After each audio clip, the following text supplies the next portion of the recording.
Isaac Asimov, Philip K. Dick, Julio Verne, Mary Shelley, nombres inmortales de autores visionarios.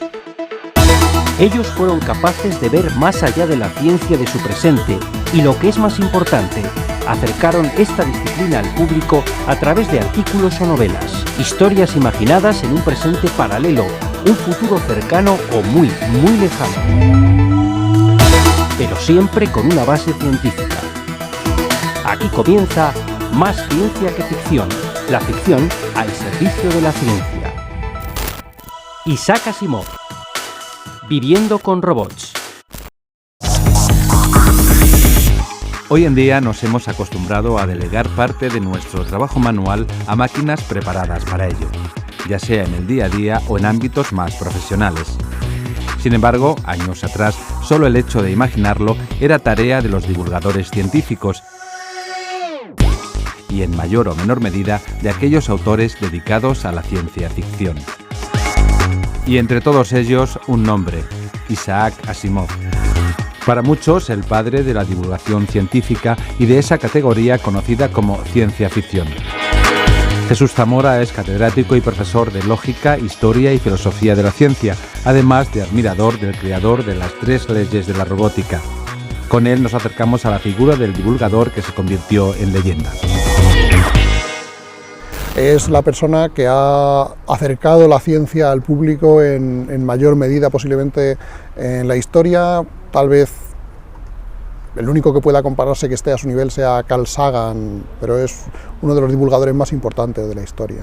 Él reconocía que no tenía talento como investigador, pero como docente era genial. Sus clases recibían aplausos cada vez que terminaba.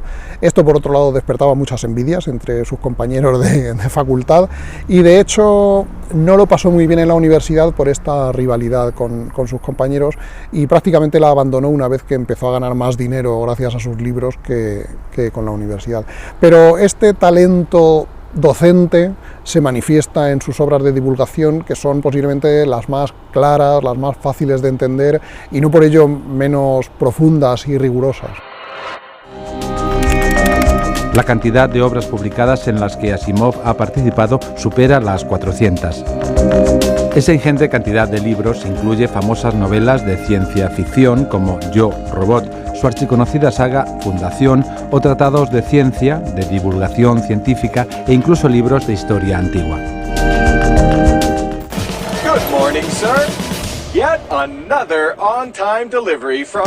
Get the hell out of my face, scanner. Have a nice day. Muy bien. Ahora juntos. Muchas de esas historias se han utilizado, con mayor o menor acierto, en el cine de Hollywood.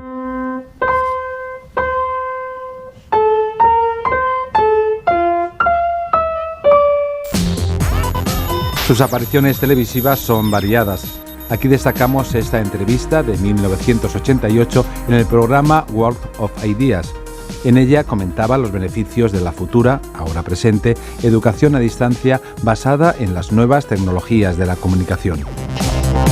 Once we have outlets, computer outlets in every home, each of them hooked up to enormous libraries where anyone can ask any question and be given answers, be given reference material, be something you're interested in knowing.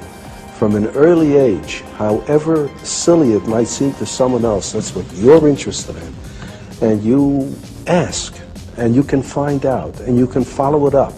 And you can do it in your own home, at your own speed, in your own direction, in your own time. Then everyone will enjoy learning. Nowadays, what people call learning is forced on you, and everyone is forced to learn the same thing on the same day at the same speed in class. And everyone is different. For some it goes too fast, for some too slow, for some in the wrong direction. But give them a chance, in addition to school, I don't say we abolish school, but in addition to school, to follow up their own bent from the start. Sí, realmente Asimov es uno de los primeros que piensan en el uso educativo que puede tener Internet, incluso antes de que Internet se conociera. Él hablaba simplemente de la posibilidad de conectar unos ordenadores a otros, y esos ordenadores podían estar conectados a bases de datos y a programas que tuvieran una función educativa. Y él había sufrido mucho en la escuela, en parte por pertenecer a una minoría, en parte también por ser un poco el friki de la clase, digamos, porque claro, tenía un nivel intelectual muy superior al de sus compañeros. Y entonces él pensaba que la escuela no era tal vez el sitio más adecuado para aprender, que la escuela era necesaria para socializarse, para adquirir una serie de conocimientos básicos, pero que la gente podría aprender mejor si lo hacía libremente a través de sus ordenadores desde sus casas. En este repaso a la figura de Isaac Asimov queremos detenernos en un apartado con una especial trascendencia en su obra, la cuestión de la robótica. Es en la obra Yo, Robot, donde Asimov expone la teoría de las 3 leyes de la robótica y donde los dilemas asociados a la virtual humanidad de las máquinas originan diversos debates entre los protagonistas. Todo un tratado sobre la futura posibilidad de convivir con robots, con máquinas que se rigen por 3 supuestos, 3 reglas que les mantienen aparentemente lejos de un posible daño, directo o indirecto, contra el ser humano. La noción que tiene Asimov de los robots son unas máquinas que tienden a ser progresivamente más y más parecidas a los humanos.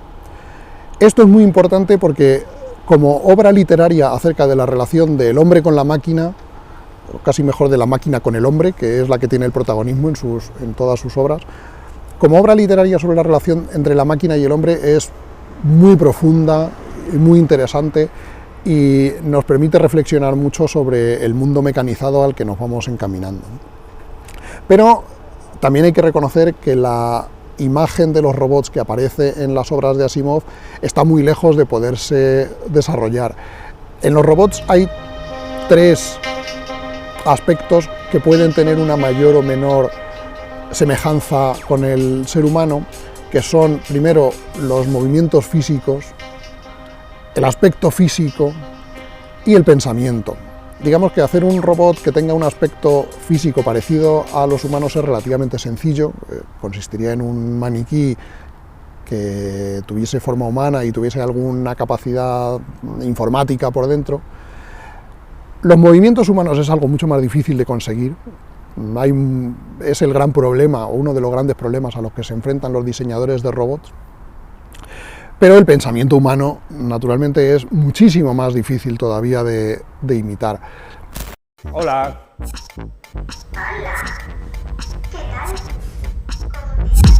No es necesario viajar muy lejos para encontrar proyectos en los que se trabaja en robots.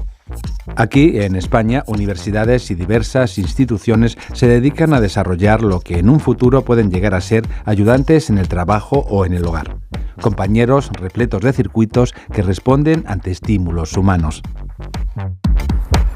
El problema con la robótica y con las máquinas tal como se están desarrollando realmente es que no cumplen posiblemente este ideal moral imaginado por Asimov de que las máquinas tienen que estar al servicio del hombre, sino que son productos de la economía de mercado, por así decir, y entonces obviamente las máquinas tienden a ayudar a quienes tienen dinero suficiente para pagarlas, más que a quienes a lo mejor son explotados gracias a esa máquina mejor. Yo creo que el mundo al que nos está dirigiendo el desarrollo tecnológico y económico no se parece mucho al que Asimov habría soñado, por desgracia, ¿no? Me gustaría que se pareciera más. Yo quería preguntarle en primer lugar al señor Asimov cuántos libros ha escrito y en cuántos idiomas han sido traducidas sus obras. En Televisión Española, en el programa Alcores, tuvieron el privilegio de entrevistar a Asimov en 1982. El profesor dejó unas cuantas frases para recordar sobre ciencia ficción, sobre exploración espacial, divulgación científica, todo un repaso al mundo de la ciencia de la boca de uno de sus mayores exponentes. Well, you know, science is more and more important in our society because la ciencia es cada día más importante en nuestras vidas, porque cada día hay más cosas que dependen de los avances científicos, y esto hace que gran parte de la sociedad se encuentre perdida. No saben cómo funcionan las computadoras, o qué hacen los robots, o no entienden el significado de los últimos avances.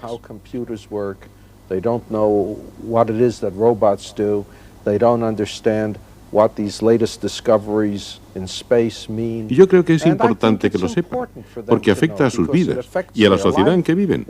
Además, esos ciudadanos, con sus impuestos, son los que pagan el desarrollo científico y tienen derecho a saber qué está pasando. Space exploration that goes on, and if they're going to be affected and they're going to pay, then they should understand what's going on. And one way to assure this is for those people who can. Una forma de lograr esto es que aquel que pueda debe explicarse a la gente la ciencia lo más clara y seriamente que sepa, que es una de las misiones que me he impuesto, esta de servir de intermediario entre la ciencia y el sector no científico de la sociedad.